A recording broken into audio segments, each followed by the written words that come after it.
Good morning, everyone. We will be getting started in just a few minutes.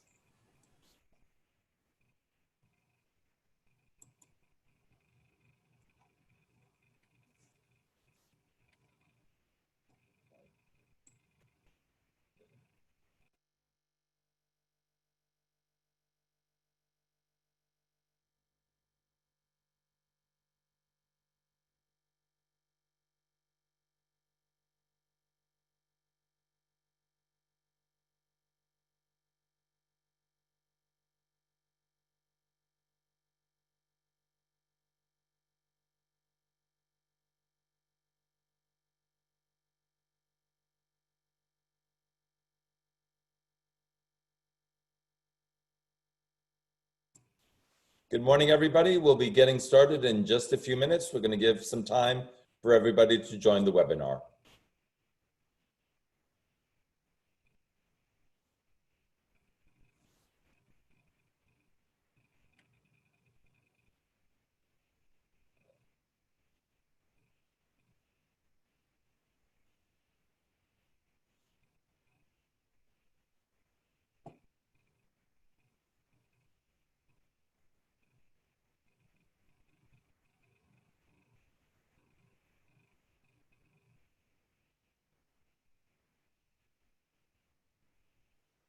Again, good morning, everybody. My name is David Poole. I'm Director of Admission for the College of Engineering at the University of Miami. We're so happy that the new academic year has begun and that you're joining us as new graduate students for your studies at the College of Engineering. All of our faculty and staff are anxiously awaiting your return, albeit it's going to be in a different format this year. As some of you are joining us today for orientation in a live fashion, some of you are joining us virtually from being on campus, being close to campus, or halfway around the world. I want to point out to everybody that today's presentation will be taped and will be posted back on the College of Engineering website later this weekend. So as part of orientation, it is all about welcoming you. So let me be the first to officially welcome you to the College of Engineering at the University of Miami. Now, at the U, we're very proud of our traditions. And so to let you know how to be a part of it, I'm going to initiate you into the College of Engineering at this point in time. So I'm going to ask you if you could virtually pretend that you're in the room with me to learn how to do this. You take your hands like this and make two L's with it. And then you would bring it down to your shoulder. And then you would bring it in so that your thumbs meet like this. So that is what we call throwing up the U. And then we just bring it slightly up over our heads. And now you are officially Kane engineers. So congratulations, everybody. We're so happy that you're here. Dr. Sola Gabriel, can we go to the next slide, please?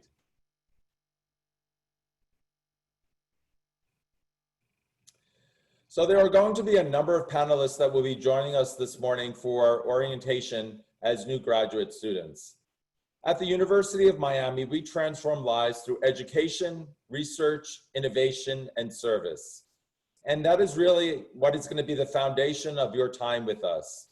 Obviously, you chose the University of Miami for our educational programs. And so you are going to be interfacing with our faculty, going into our labs, and using our facilities. But you're also going to be learning from one another. It's a collaborative opportunity to really expand not only your knowledge, but also friendships that are going to last a lifetime. Our faculty are doing research, both on the Coral Gables campus, at the Miller School of Medicine campus, and at other campuses off-site where we do research. You're going to be a part of that, especially at the graduate level. Certainly all PhD students, you're going to be involved with that as part of your educational plan. And for master's students, if you would like to get involved in research, there will be an opportunity, and all you can do is reach out to the faculty members and talk to them about your interest in research, and they'll talk to you about the opportunities that are there. Innovation is something that's in the DNA for all engineering students. And so we know that we are constantly changing the world. Certainly in the world of COVID-19, we're always having to adapt. And as a matter of fact, if it wasn't for engineers, we wouldn't be able to connect as we are today through this Zoom webinar. So it is really about the innovation that's taking place. I would be remiss in pointing out that the picture that you're looking at now is the university's main green. And in the foreground, there's a rounded building, that's the physics building, but hidden amongst all the trees is actually where the College of Engineering is located. But that space right now is an active construction site, as the new Frost Institutes have just broken ground this summer and are being built and should be completed in the next 2 years. It's a collaborative space where the College of Engineering and other STEM disciplines will be coming together to work on research projects, many of which you will be working on as students during your graduate studies. And last but not least is service. All of us, faculty and staff, we're here in service to you. All the members that you're going to hear during our presentation are here to serve you. Our primary concern is you. It's all about you at the U, and I don't mean this you, I mean you as a student at the College of Engineering for your graduate studies. And you're also going to be in service to one another. But in the long term, engineers are in service to the world. And so we really do believe that our mission statement at the University of Miami, although it is for the University of Miami, it really takes a broader look at exactly what we do day in and day out as engineering faculty and students and staff at UM. Dr. Solo, if you could go to the next slide, please. Our first speaker is Dean Daniel Berg, who will be joining you. He's going to give you some words of wisdom. He is a world-renowned researcher. He is a member of the National Academy of Engineers. He was provost at Carnegie Mellon, and he was also president at Rensselaer Polytechnic Institute in Troy, New York, before coming as a distinguished lecturer and as our dean at the College of Engineering. It's my pleasure to introduce to you Dean Daniel Berg. Dean Berg, the floor is yours. Thank you, David. Am I on? Good. I appreciate the opportunity to say hello. This is an exciting time in the life of the university, exciting time for you. The circumstances, of course, are most unusual with the coronavirus and what we have to do to protect your health and safety as well as our own. But we're delighted with the start of the new semester. This is an important part of your development for your professional career.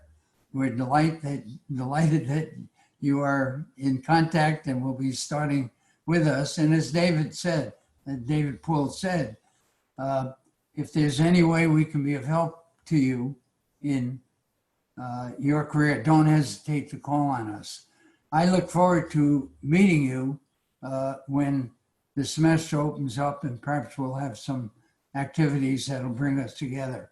But best wishes to you on this exciting time, and literally, you will remember this occasion for the rest of your life. I still remember the last pandemic from 1918, little joke. My family was actually very much involved with that before I was born, but it was a family story. This one will make a real impression on you, but you're lucky because you got a bright future ahead of you, and in the interim, go get them. University of Miami. Thanks, David. Thank you, Dean Berg. There will be opportunities throughout the semester, and you will be getting emails anytime that we have virtual meetups. And I know that Dean Berg plans on attending many of them. And then hopefully we will get to meet you when it's a safe time for all of us to meet together in person. As I mentioned earlier, this session is being recorded because some of our students, actually many of our students at the graduate level, will be joining us for this first semester remotely. There is a Q&A box as part of the Zoom webinar. So if you haven't already found the Q&A box, Please make sure that you utilize that for any questions throughout our session. We will get to all questions at the end of our presentation this morning. So with that, Dr. Solo, I'd ask you to go to our next slide. So at the University of Miami, safety is always our first priority. It really is about each and every one of us at the U. As you have seen from communications that have come in, either through the website at the University of Miami or directly to your email box from President Frank and other leaders like Provost Dirk, as well as Jackie Travisano and our Student Affairs Vice President or Dean Prado from the Graduate School, it really is about safety first. So there is a couple of things that will happen that we want to make sure that you're aware of. Obviously, if you are virtually, we want you to be safe as well. But if you're on our campus, there are some general rules that you should be following on our campus, but also no matter where you live in the world. First and foremost is the best way to stop the spread of COVID-19 is by wearing a mask. So you can see my mask is specific to the University of Miami. And so any class that you go into, you are to wear that. And very honestly, I'd encourage you, anytime that you're on our campus, if you're on our campus physically, you need to wear a mask. It is a mandatory requirement for everybody who teaches and studies and is working on the University of Miami campuses. The second thing is the 6 feet of separation, of distance, so that it helps stop the spread of the virus. And last but not least, as you know, is to clean your hands. So there are going to be stations if you're on campus, across campus, including in the College of Engineering, MacArthur Engineering Building, so that you can use Purell, but you could also go into the bathrooms for soap and water because that works effectively as well. Safety is also another thing that we're taking seriously. So when you go to class, you should know that your faculty, if you're on campus, they will give you instructions about how you are to enter and exit a classroom in person. There will be assigned seats in each of the classes that you're taking that you'll be sitting in every time that you're in class this year because we have our rooms set up in a social distancing manner. The other thing about safety really is safety in general. So a couple of things that take place every day is that we are attached to another engineering marvel, which of course is our smartphones, although it's not really smart because it doesn't tell you when traffic is coming. So I don't encourage you to be walking across campus or skateboarding or biking across campus and texting, and certainly not driving while you're texting. If you're new to the Miami area, if you're walking from your campus apartment onto campus to utilize facilities or just to enjoy the outdoors, we encourage you to use marked walkways on our streets here in South Florida. We have a rule in South Florida for those of you that are new, which is called a right on red for drivers, which means they're supposed to stop completely for 30 seconds and then make sure that nobody's in the crosswalk before they can make a right on red. But unfortunately, not everybody does that. So I always bring everybody back to what our parents might have said, no matter what language they did to it. When you step in the street, before you do that, please look to your right, then look to your left, look to your right again before you step into the street. We want you to take it safely. Last but not least is that if you're in our building, in engineering, obviously, we use a lot of machinery and equipment. In the very obscure chance that a fire alarm should go off in the building, we would ask that you would evacuate the building, take all your belongings, and then go from a safe distance before we give you all clear to go into the building. Again, it rarely happens, and usually when it happens, over the many years that I've been in the College of Engineering, it is nothing more than a false alarm, but we need to take each and every time that an alarm goes off seriously for your safety. There are also going to be a number of different emails throughout the year, so we want to make sure that you get that information about different changes in case of construction that is going on, but we'll be sending that via email as well as on the front page of the College of Engineering's website. And so if you haven't already bookmarked that website, I encourage you that you would Go to coe.miami.edu and make sure that you check out the website for any updated information that we share. Again, it's a pleasure to welcome all of you. We have some other guests that will be speaking with you today. And so at this point in time, again, my welcome to you. I look forward to meeting you in person. And at this point, I'm going to turn it back over to our Associate Dean, Dean Helena Sola-Gabriel. Dr. Sola-Gabriel.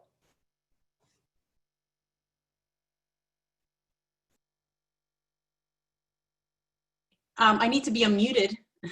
Okay, thank you. Thank you, David, for the kind introduction. And I too would like to welcome all of you to the College of Engineering. Whether or not you're joining us on a 100% virtual basis, on a hybrid basis, or on a face-to-face basis, thank you for being part of the college, and we look forward to working with you this semester. Before I get into the details of what's expected in terms of graduate studies and giving you some of the points that need to be taken care of early on during the semester, I'd like to introduce you to the president of the Graduate Student Association. Tarika Sankar is going to provide a few words about the GSA. Good morning, everyone. My name is Tarika. I'm a PhD student in the Department of English, and I'm this year's president of the Graduate Student Association, or GSA. So the GSA is a student-led governing body. We represent all graduate students. We are a graduate student's voice to the administration, and our mission is to enhance the social, academic, and professional well-being of graduate students. So we do this through social events, building community, networking events, professional development opportunities, and policy initiatives. So because your health and safety is extremely important to us as well, all of GSA's events will be 100% online this semester, but there are two that I particularly want to highlight. So on August 27th, from 5 to 8 p.m., we'll be having our annual Grad Fest. And Grad Fest is an information and resource fair where graduate students can learn about different opportunities and resources at the university. They can learn about student organizations and clubs that they can join, and also about local events and local vendors and businesses. And Grad Fest will be happening all online this year. But we will have lots of opportunities for you to interact and speak to different campus resources and departments. And the second event is our first GSA Senate meeting, which will be on Wednesday, September 2nd from 6:30 to 8 p.m., again online. So in order to get involved and keep up with all of our events and activities this semester, please follow us on social media at UMiamiGSA. We're on Facebook, Twitter, and Instagram, and there you will find all the updates and everything you need to know about what GSA is doing to support you this semester and to build community. So I look forward to hopefully seeing you at one of our upcoming events. Thank you, Tarika. In addition to the Graduate Student Association, which is the overall university organization for graduate students, we also have one that's specific to the College of Engineering.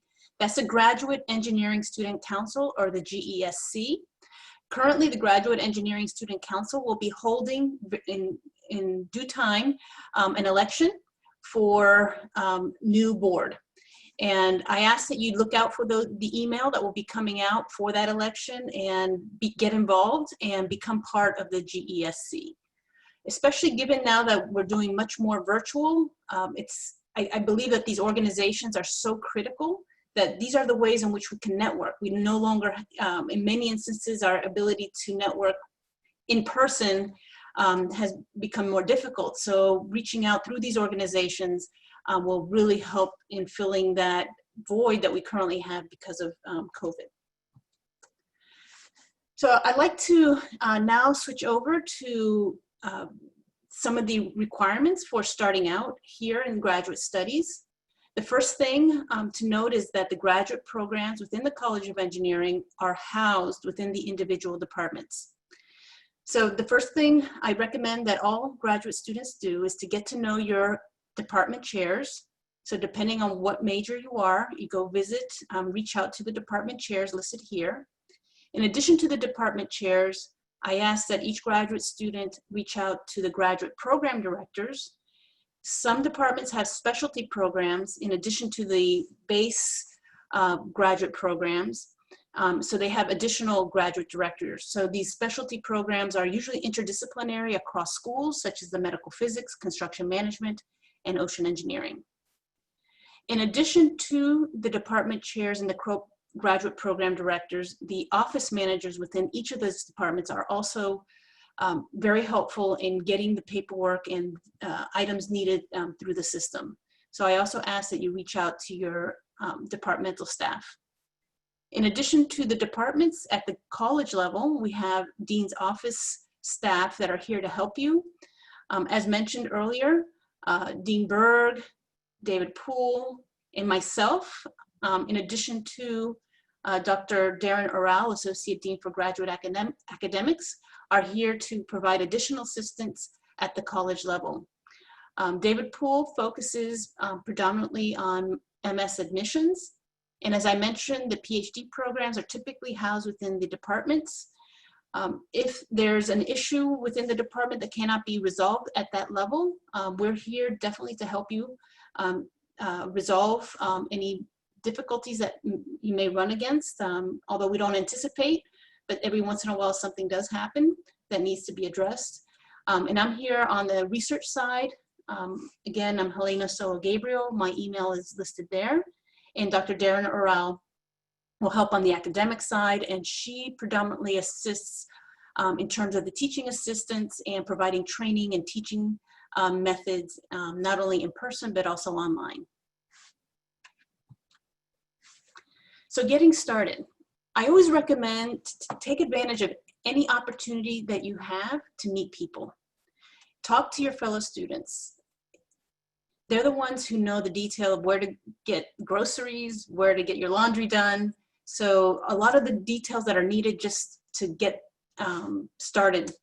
So any opportunity that you have to interact, I would recommend that you take advantage of it. So any orientation that you can go to, becoming part of the ESC, GSA, again, all of those opportunities to start networking and meeting other people. So I highly recommend to take advantage of those as best as you can. If you are going to be employed through the department, if you have an RA or a TA, the very first thing that needs to be done is you need to get your social security number. You need to apply for that right away if you're an international student. It takes about a month to get a social security number, and that should be very near the top on your list to get started because of the time frame it takes to get it. Students cannot be employed until they have a social security number. So once this is set, I recommend that all students register for class.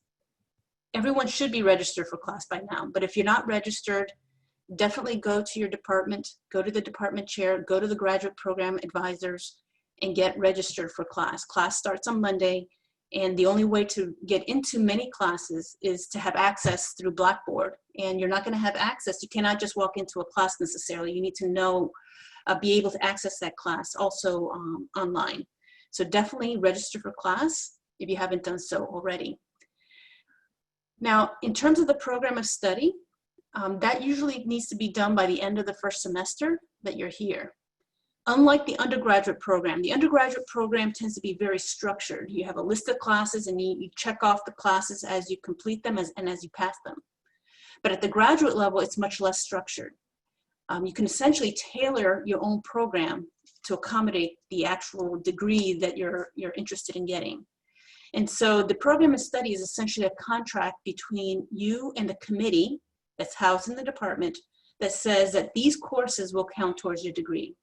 And usually you want to get those set up ahead of time so that you don't take classes that don't count towards your degree. So it's important that this is done early. So go to your department and ask them for the forms for the program of study, and every department should have its own sequence of forms. Now, as I mentioned, this program of study is an agreement between the student and their committee. So in terms of a committee, a master's committee consists of 3 faculty. A PhD committee consists of at least 4 faculty. And there are various requirements for who can serve on an MS committee versus who can serve on a PhD committee. If you're a PhD student, I would imagine that many of you already have a research advisor identified. If not, please go to your graduate program advisors to see if they can try to match you with the PhD advisors. The PhD advisors will help you identify the other 3 members of the committee. For the MS degree, go to your graduate advisor and they will guide you in identifying the other committee members. But by the end of the first semester, you should have your committee and you should also have your program of study set aside. In terms of the program requirements, the way I think of the graduate program, as I mentioned earlier, they're housed within the departments. So there's departmental requirements. And then on top of that, there's College of Engineering requirements, there's graduate school requirements, and then there's university requirements. And as you get more and more detailed, the requirements tend to be more specific. But it's important that you know all the requirements at all the different levels so that you proceed in a fashion without any problems. So to look at the requirements, I have these links here, and this presentation will be sent out after this meeting. But I recommend that you go through these links so that you familiarize yourself with all the criteria that are and requirements for the different programs. So again, we're sort of starting from new student to current student. We're right now in that transition during orientation. My hope is that everyone has their housing set up.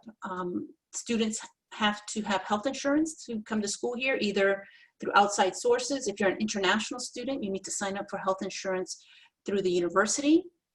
If you are driving to campus, again, there's parking and transportation. And international students, I recommend highly that in order to keep track of the visa and the I-20 requirements, and please prompt your office managers several weeks ahead of time to make sure that the paperwork is in the works for visa renewals. Usually that requires a letter from the department, but please prompt the office managers in getting those letters ready several weeks ahead. So now that we're moving into the current student area, I just also want to recall all of these other resources. There's general resources on the webpage. There's the bulletin, which is essentially the contract with the students of the university. There's a graduate student handbook that's available to give some guidance. Very important is the addendum to the graduate offer letters, which provide a lot of detail in terms of progress, academic progress towards a degree. So I highly recommend that you visit that site for the details in terms of expectations. And I also want to mention that BME has a separate handbook, and you can contact Dr. Zebarth for the handbook on graduate studies in BME. In terms of research, we look at our research in terms of areas of thrust or areas of expertise where we have considerable critical mass. And within the college, all PhD students are expected to do research. Our hope is that you've already found your PhD advisor and are ready to start with the research. But we also encourage our master's students to take part in research as well. The areas of research that we have generally can be separated into resiliency, sustainability, smart systems listed here. Another big area of focus within the College of Engineering is healthcare engineering. We also have research on big data and cybersecurity and materials and additive manufacturing. If you're interested in getting details in each of these areas, again, there's a lot of different components to each one of these areas. I recommend that you go to this link that has a whole series of posters and short presentations by faculty and graduate students in their particular areas of research so that you can familiarize yourself with what is being done, especially if you're looking for a research project to work on. In terms of training, if students are going to be conducting research within the university, there is required training. And again, this required training is required for all PhD students because all PhD students are expected to do research. Again, we encourage our master's students to do research and our undergraduates. So all researchers, all COE researchers are required to complete responsible conduct of research training. For the PhD students, RCR training is automatically input into CaneLink, and you can go through that CaneLink course. I recommend that you do it before classes start so that you get it out of the way. But it includes an online training module through a system called CITI. There are workshop requirements as well, and there's also some additional professional development associated with that. In addition to responsible conduct of research, there's also requirements in the area of conflict of interest. So all researchers who do research in the university are also expected to take an online course in conflict of interest, and also expected to submit a disclosure. Now, the disclosure is more to confirm whether or not there's conflicting financial interests in terms of research and financial interests. Usually this is not an issue with students, but I'll give you an example of a conflict of interest. For example, there's a pharmaceutical company that's trying to develop a drug to cure a disease. That pharmaceutical company gives a grant to a researcher at the university, a professor at the university, but that professor also has stocks in the company, financial interests, or a considerable stock in that company. And then that creates a conflict because there's a financial interest plus an intellectual interest that may be conflicting with one another. So, but regardless, this disclosure is required of all researchers. That way it helps the university identify places where there may be some conflicts of interest, and then they develop plans to address those conflicts. Again, as mentioned by David, safety is very important for everyone. In addition to general safety in terms of the mask and also in terms of crossing the street, we also have laboratory safety, and some research requires work in the laboratory. And I want to mention that all students should be getting training when they go into the laboratory from somebody who's directly responsible for that laboratory. In addition to that training, I also want to emphasize that at the university level, there are additional resources through environmental health and safety.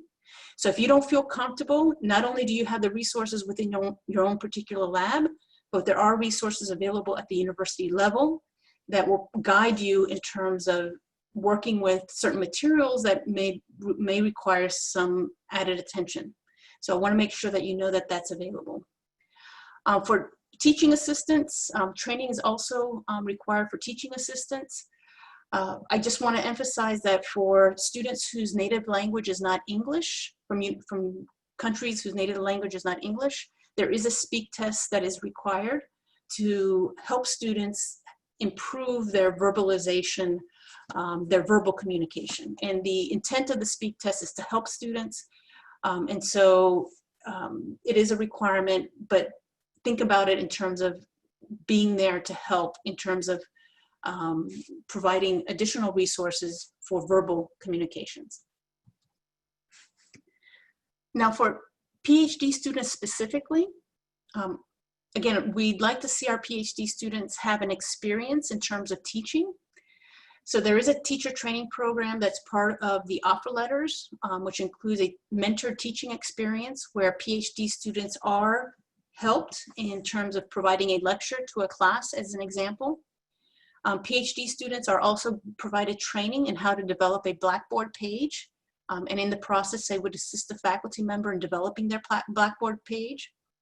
And also, since we do expect all PhD students to have some training in teaching before they graduate, we require that all PhD students also have training, take the TA training, teaching assistant training, at the beginning of the semester. PhD students, many of you have received offer letters. These offer letters are signed by the department chair, and it has various requirements for continued support. One of the requirements for continued support is satisfactory progress towards the degree. It includes all of the details, many of the details for satisfactory progress, including maintaining the GPA, keeping up with the research, good evaluations of the TAs, and so on. In terms of health insurance, if you're supported on an RA, there is an 80% credit that is applied towards health insurance. And in order to get that 80% credit, the link on this following slide will guide you to how to sign up for that credit. We also have a policy on vacation and holidays in terms of if the student is employed by the college, there's a certain number of days that is allowed. And also PhD students are expected to get permission for vacation and holidays from their department chairs and also from their research advisors. If you're supported fully by the college in terms of a TA or RA, the expectation is that you are totally engrossed with completing your degree and completing the TA duties and RA duties as best as possible, so no employment is permitted outside of the department or university. And in terms of tuition usage, PhD students are offered 12 credits of 800 level tuition. And this will maintain, all you need is 1 credit to stay full time. If you're given 12 credits, that's a lot of semesters of full time. So the important thing is to spread out these credits so that you can maintain full-time status throughout your stay here. So make sure that you talk with your graduate advisors in choosing your tuition, your thesis credits appropriately so that they last for your duration of the stay. So in summary, I ask that you meet with your department chair, your graduate program advisor, you meet your research advisor, reach out to them, also meet the staff, and again, get out there, meet others as best as you can, be part of the GESC, be a part of the GSA. Tarika's email is here if you're interested in becoming a member. And also just take advantage of everything that the college has to offer. And I ask that PhD students to please read your offer letters and the addendum that's available online very closely. So at this point, I'd like to close, and if there are questions, we can answer them now.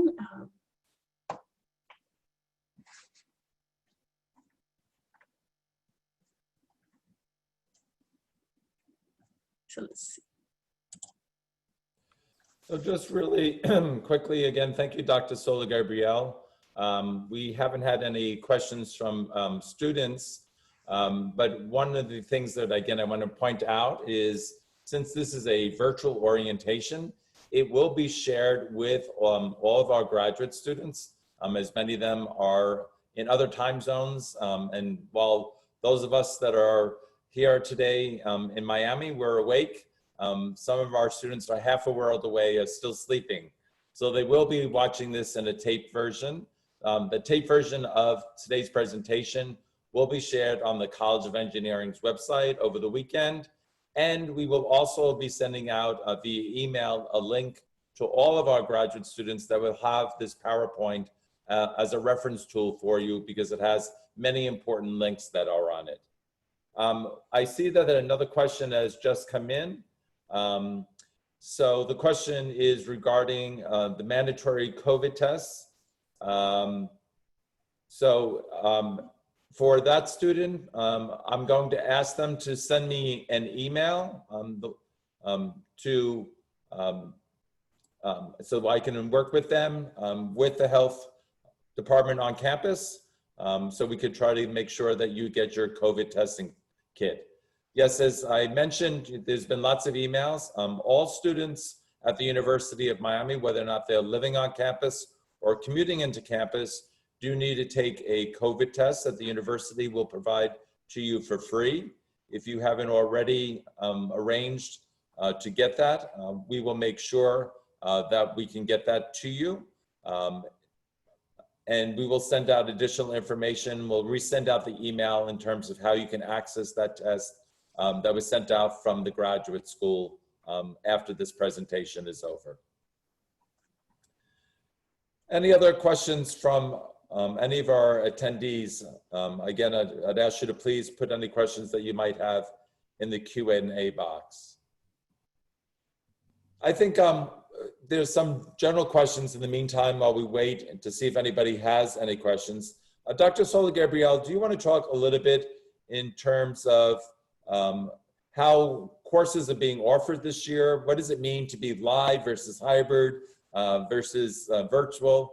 Could you go over that for everybody? Okay, all students at the university have the option of choosing 100% virtual a hybrid approach or a hybrid approach. And so there's a choice to go either way. And a lot depends on a personal situation, the personal situation in terms of whether or not there's a feeling of safety in going to school. So the choice is really left up to the students as to whether or not they choose 100% virtual or a hybrid model. Now, some classes, they also allowed for faculty to also request accommodations. And so some classes may only be virtual, and that whereas others may be hybrid. And in a few cases, some of them may be face-to-face, almost entirely face-to-face in terms of some laboratory classes. So those are the essential modalities for teaching and for learning. It's going to be a combined method of learning on campus. In terms of research, if you would like to get involved in research, and again, PhD students, there's an expectation that you get involved right away. But for students who have not yet gotten a research project, especially the master students, if you'd like to get involved, I recommend that you put your resumes together and then go through the websites and also the research day presentations to get a sense of which professors are doing what kind of research so that you can match up your own interests with the interests of the professor, and send an email to that faculty member indicating that you're interested in doing research with them. And one thing may lead to another, and you may want to send an email to maybe 2 or 3 professors that have research in areas that you're interested in. Thank you, Dr. Sola Gabrielle. Tarika, I was hoping that maybe you could tell the students a little bit about some of the organizations that graduate students get involved with, and what they can expect at the Grad Fest that you mentioned earlier in your presentation. Sure, yeah. So actually, a lot of our graduate student organizations will be represented at GradFest. So for example, we have a graduate student book club. We have an organization for graduate students with children. And these are all organizations that are started and led by other graduate students. And of course, the Graduate Engineering Student Council is one of our key graduate student organizations as well. And so other resources you can expect at GradFest, representatives from the libraries, who will be able to tell you about the research services and the resources that the library offers, and also changes to the way that the library is going to function this semester due to social distancing and other things. There'll be representatives from Parking and Transportation, from the Topple Career Center, from the Writing Center. Let's see what others. From the Office of Sustainability and the Green Graduate Group. So those are some examples of the resources, and there will be people live attending in virtual meeting rooms where you'll be able to actually talk to them and ask them questions. Yeah.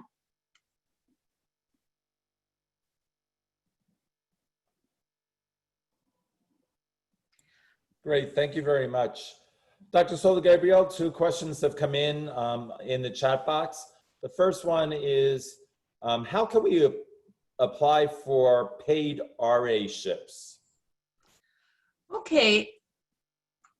In terms of RA, RA has a specific meaning in terms of a stipend, a monthly stipend, tuition, and some health insurance coverage. For what we call an RA, typically those are for PhD students. Now, master students, I don't know if the student is master's or PhD, but for master students, there are opportunities to get paid hourly for work.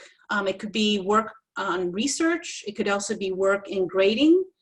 So departments in many instances have grading needs. You can contact the department chair and see if you're interested in a paid grading position. That may be one opportunity.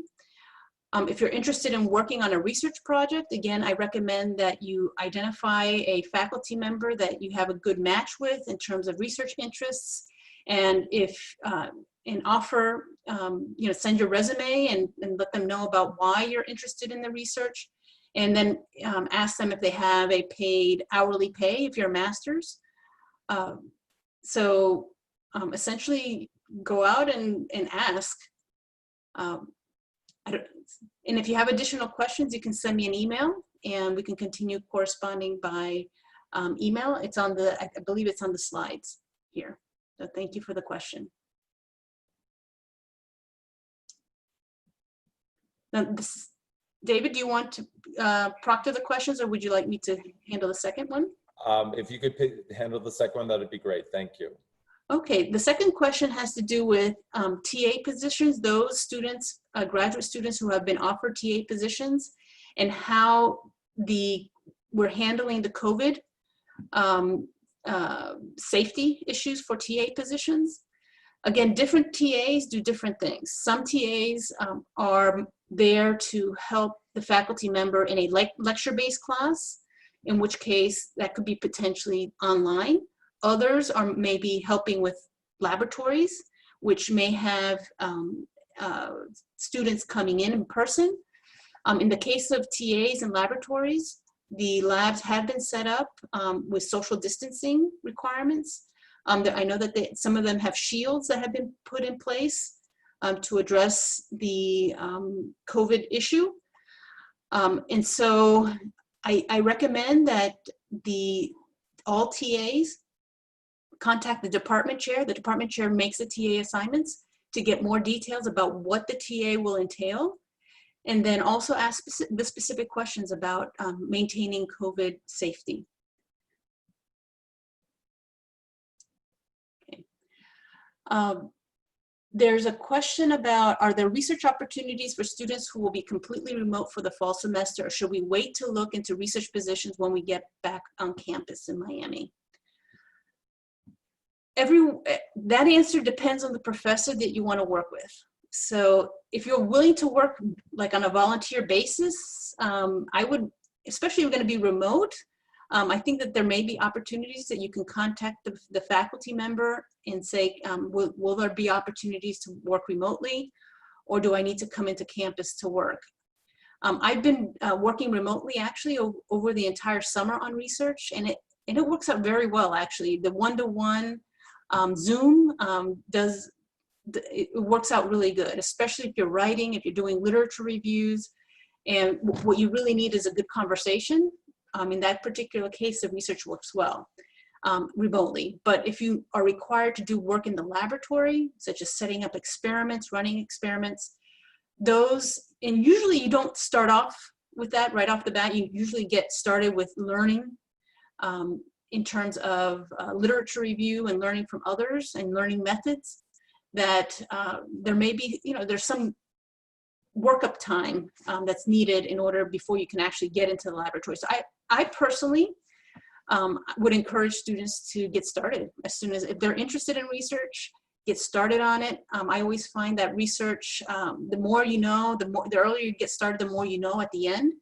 And so I think that personally, from my perspective, I encourage students to get started, even remotely.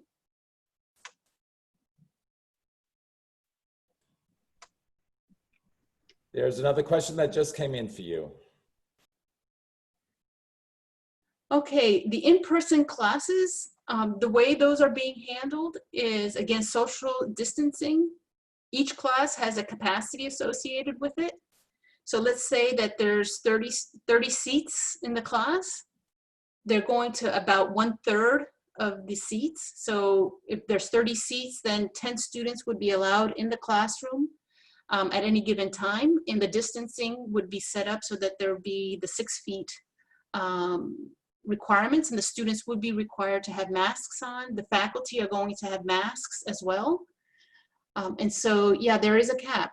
So if so, is it until the cap is met and the remaining students have to view the class?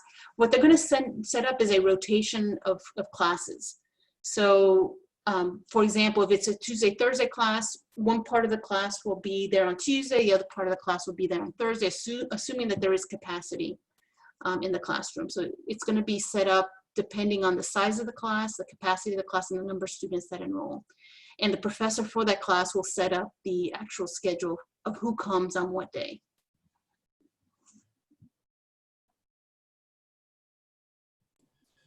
The other thing that I just want to remind everybody is that there is on our website, coe.miami.edu, a lot of information as well as a calendar of events. So you should be checking that on a regular basis. For updates about the COVID-19 regulations for the University of Miami, if you go to the University of Miami's homepage, miami.edu, at the top there is a banner that actually you can click on for all information that's related to COVID-19. So make sure that you're checking in with that as well. The last thing that I wanted to mention about safety is in the event of a tropical storm in South Florida, there would be information that will be sent to you. As tropical storms do come closer to the coastline of South Florida, there are alerts that go out to all of us on campus, faculty, students, and staff, just giving updates. And that information is also posted on the main page of the University of Miami at coe.miami.edu. So again, in that same light of safety, we want to make sure that you have all the information, and we will tell you about next steps that you should take in case you've never experienced a tropical storm, what you need to do depending upon what type of storm might be approaching the coastline of South Florida. Hopefully, we won't have that as part of our fall semester experience.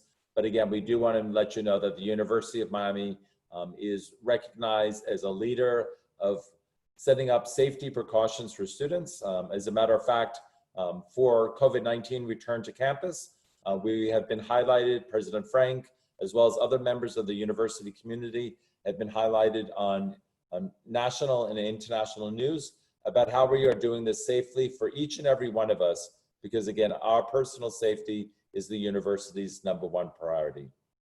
At this point in time, I don't see any additional questions that have come in.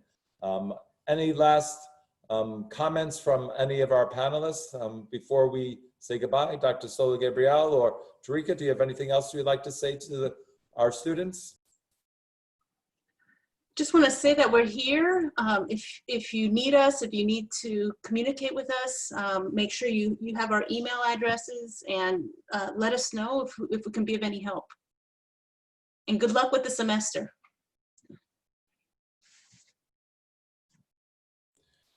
Great, well that wraps up our new graduate student orientation. Again, a copy of this presentation will be hosted on the College of Engineering websites as soon as it's available to us. We also will send out a copy of this PowerPoint presentation to all graduate students, those that are actually present in the room right now live, but also to all of our students who have told us that they are coming but are doing it virtually.